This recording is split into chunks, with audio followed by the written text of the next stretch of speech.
Welcome back. అసలు మన దేశ ఆర్థిక పరిస్థితి ఏంటి? సంక్షోభం ముంచుకొస్తుందా? ఇప్పటికే నిత్యావసర ధరల పెరుగుదల మనం చూస్తూ ఉన్నాము. మున్ముందు పరిస్థితులు ఏ విధంగా ఉండేటువంటి అవకాశాలున్నాయి? ప్రధాని పొదుపు మంత్రం జపించిన తర్వాత ధరలు మరింత పెరిగినటువంటి పరిస్థితి అయితే కనిపిస్తోంది. అసలు ఏంటి మున్ముందు ఏం జరగబోతుంది అన్నటువంటి చర్చ నడుస్తోంది. ఒకవైపు ప్రతిపక్షాల నుంచి గతంలోనే ధరల పెరుగుదలకు సంబంధించి, ద్రవ్యోల్బణానికి సంబంధించి పలుమార్లు హెచ్చరించినా కూడా ఆ దిశగా మన ప్రభుత్వం చర్యలు తీసుకోలేదు అన్నటువంటి విమర్శలు వ్యక్తమవుతున్నటువంటి క్రమంలో ప్రస్తుత పరిస్థితి ఏంటి, మున్ముందు ఎలా ఉండబోతుంది అనే దానిపై మాట్లాడదాం. గెస్టులు కూడా సిద్ధంగా ఉన్నారు. బీఆర్ఎస్ నుంచి సీనియర్ నాయకులు డాక్టర్ రాకేష్ చిరుమిళ్ళ గారు. నమస్తే అండి రాకేష్ గారు, welcome to the debate. Vithal గారు, వీరు బీజేపీ సీనియర్ నాయకులు. విఠల్ గారు నమస్తే అండి, welcome to the debate. And Kailash నేత గారు, వీరు టీపీసీసీ ప్రధాన కార్యదర్శి, నల్లగొండ డీసీసీ అధ్యక్షులు. నమస్తే అండి కైలాష్ నేత గారు, welcome to the debate. Good morning madam. Good morning అండి.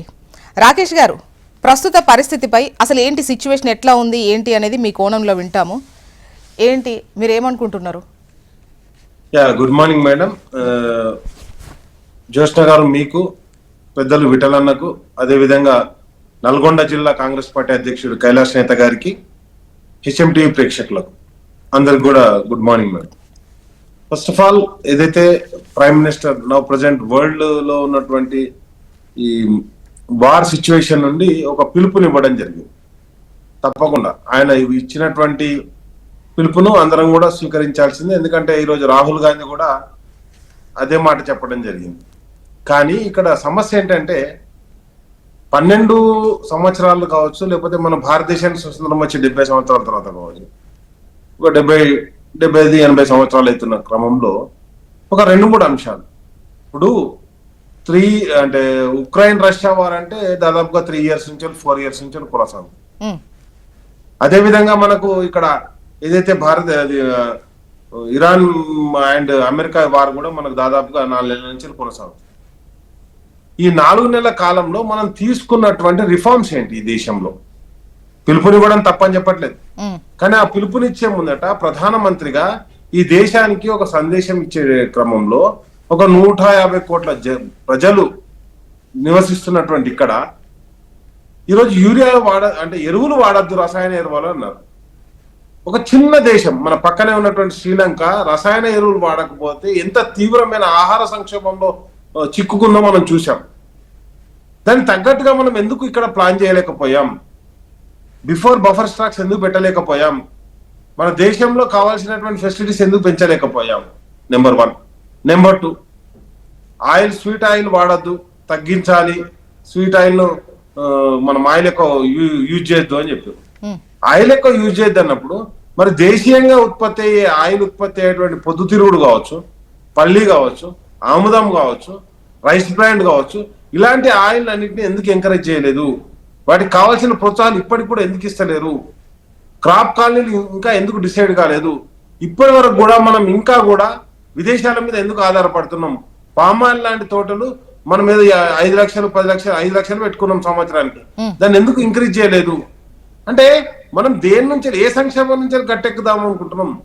బంగారం కొనొద్దన్నారు. ఇదే స్టేట్మెంట్ 2013లో చిదంబరం గారు ఇచ్చినప్పుడు మన మంగళసూత్ర చీన్ రహే అని చెప్పేసి ఇదే గుజరాత్ ముఖ్యమంత్రిగా మోడీ గారు అన్నారు.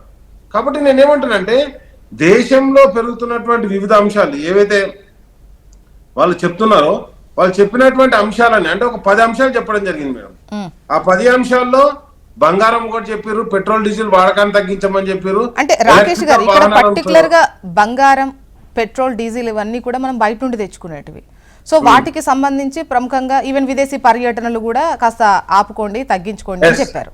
సో ఇదనేది విదేశీ మారక నిల్వలు కాస్త ఆపుకోవడానికి, బయట సిచ్యువేషన్ అసలు బాగాలేదు కాబట్టి సో ఆ లెక్కలో ఖచ్చితంగా అది మనం ఫాలో అయ్యి తీరాల్సినటువంటిదే కదా. ఈవెన్ పెట్రోల్, డీజిల్కి సంబంధించి ప్రస్తుత సిచ్యువేషన్ డెఫినెట్గా కూడా ఎలా ఉందో మనం చూస్తున్నాం. అక్కడ నుండి మన దేశమే కాదు, మన పక్కన ఉన్నటువంటి ఇతర దేశాలు ఏవైతే ముఖ్యంగా ఆ దేశాలపైన ఆధారపడ్డాయో పెట్రోల్, డీజిల్కి సంబంధించి డెఫినెట్గా మనం తెచ్చుకోవాల్సిందే.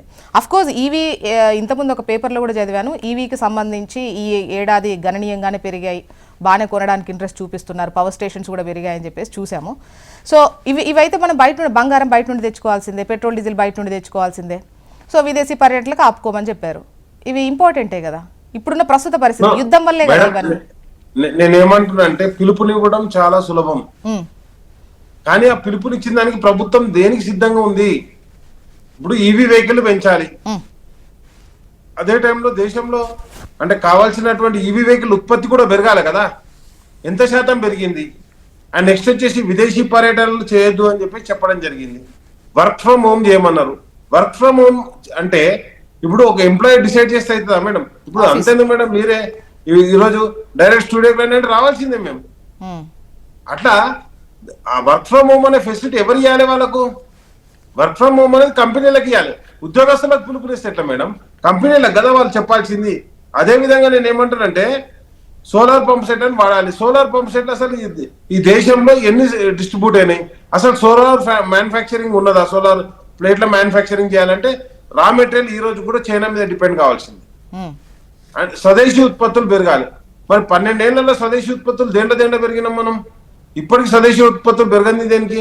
అండ్ నెక్స్ట్ వచ్చేసి మేడం అంటే మా చిన్నగా ఉన్నప్పుడు యూరియా కావచ్చు ఇవన్నీ కూడా వాడక ముందు ఫస్ట్ ఏం చేసేదంటే పెంట కొట్టేది, అంటే పశువుల పేడ తీసుకుపోయి మనం అది ఒక 6 నెలలు డిపాజిట్ చేసేదంతా కూడా డిస్ట్రిబ్యూట్ చేసేది. ఈ రోజు ఆ పేడ కూడా అవైలబుల్ లేకుండా పోయింది.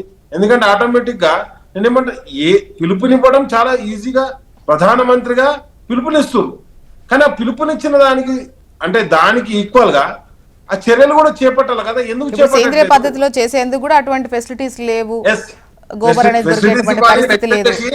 మధ్య తరగతి వాళ్ళు ఆడంబరాలు తగ్గించుకోవాలన్నారు మేడం. మధ్య తరగతి వాళ్ళ ఆడంబరాలకు దేనికి పోరు మేడం. అంటే నేను ఏమంటానంటే ఈ దేశంలో ఉన్నటువంటి మధ్య తరగతి లేకపోతే బంగారం కొనుగోలు, గోల్డ్ అనేది జనరల్ గా ఏదో పుస్తల తాడు కొనుక్కోనికో దేనికో దానికో కొంటారు. ఇప్పటి ధర ఎక్కువైపోయింది, కొంటారు కూడా తగ్గిపోయారు. శివకమ్మలు కుట్టియాలి, శివకమ్మలు కుట్టియాలంటే ఇంప వాడితో అయితే కుట్టియారు కదా మేడం.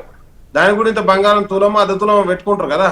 నేనేమంటా అంటే ఈ దేశ ప్రజల జీవన విధానాన్ని తప్పుపట్టే విధంగా ప్రధానమంత్రి ఎట్లా మాట్లాడతాడు మేడం? ఓకే, ఒకసారి కైలాష్ నేత గారి అవన్నీ కూడా నేనేమంటానంటే పాపం వాళ్ళు బీజేపీ వాళ్ళందరూ హైదరాబాద్ లో బహిరంగ సభ జరిగి ఏదో పిలుపునిస్తాడు, మా కూతం ఇస్తాడు, మేము పెద్దగా ఏదో చేసుకుందాం అని బీజేపీ వాళ్ళు అనుకుంటే వీటికి వచ్చి చెప్పిపోయింది ఏంది మేడం? ఇంకోటి ప్రజా రవాణా సంస్థలు వాడాలన్నారు. మరి మన హైదరాబాద్ మెట్రోకి డబ్బులు ఎందుకు కేటాయించలేం మేడం? ఇప్పుడు ఆయన అనుకున్నాయని చేయాలనుకున్నప్పుడు రాకేష్ గారు మళ్ళీ మీ వాయిస్